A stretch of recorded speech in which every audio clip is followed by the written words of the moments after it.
Hey there, fellow travelers. Mark here with Wolters World, and today we're on the Westman Islands off the south coast of Iceland. It's amazing here. We've been petting puffins, and today what we have for you are travel questions from some of our fans. You, our fans, you know we like to answer your questions. So our first question today comes from Cris Rodrigues, and Cris asks, Mark, how can I travel the world for free? Now, I've seen a lot of websites lately and interviews with people saying, oh, this guy travels the world for free. He has scammed the airlines and everyone. The thing is, you can't travel the world for free. It's just not possible. You need to have money, okay? There's no way you can do it for free. Now, there's ways you can save to travel, and there's ways you can save while you're traveling, and that's how you can do a lot of these things on the cheap like we do. For example, we try to go off-season traveling when prices are lower for plane tickets and hotels.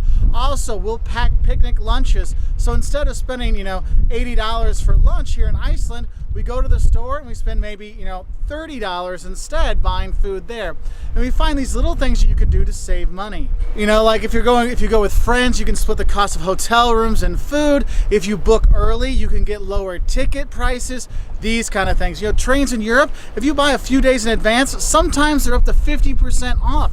So your money can go a lot farther. And another thing we do is we actually use credit cards that have the miles that you get. So if I buy my ticket for $1,000 to Europe, I get my miles for flying plus 1,000 miles for buying the ticket with them. So we find ways to save up money to fly cheaper, because no, you cannot travel the world for free. I'm sorry, Cris, it just doesn't work that way. But we do have a lot of videos how to save money for traveling and ways to save money while traveling to help your money go a little bit farther. So thanks, Cris.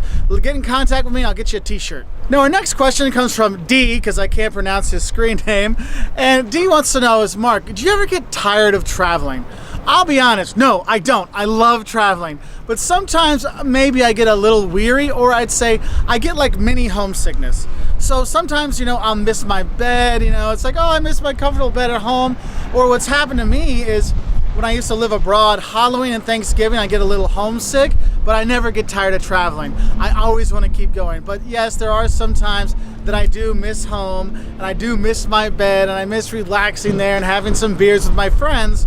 But in general, no, I don't ever get tired of traveling. I want to keep doing this forever, okay? And our third question of the day comes from Vanessa. And Vanessa asks, Mark, what's the best mode of transportation to use when you travel? Now, this really is dependent on where you're going to be. For example, we are here in Iceland. You have to rent a car. A four-wheel drive vehicle actually is the best way to do it. And so go see things. Countries like the US, Canada, Australia, here at Iceland, you gotta rent a car. Some places, you go to Europe, you go to France or Germany, you can take the trains everywhere, no problem. If you're in South America, you're gonna be using the buses, okay? So it really depends where you go, so you need to do your research. So what I recommend is when you're checking these things out, look and see what other people are doing, where you're gonna go, how is the infrastructure and things like that. Because here in Iceland, you could take buses to places, but to really see everything, you gotta get a car. So Cris, D, Vanessa, please contact me or I'll try to contact you, and let's get you some Wolters World t-shirts. If you have questions, travel questions, we love answering them around the world. So put some in the comment section below and I'll try to answer some of yours. I know we have a great time traveling. I'm gonna go pet some more puffins here on the Westman Islands here in Iceland. I say bye-bye from Iceland.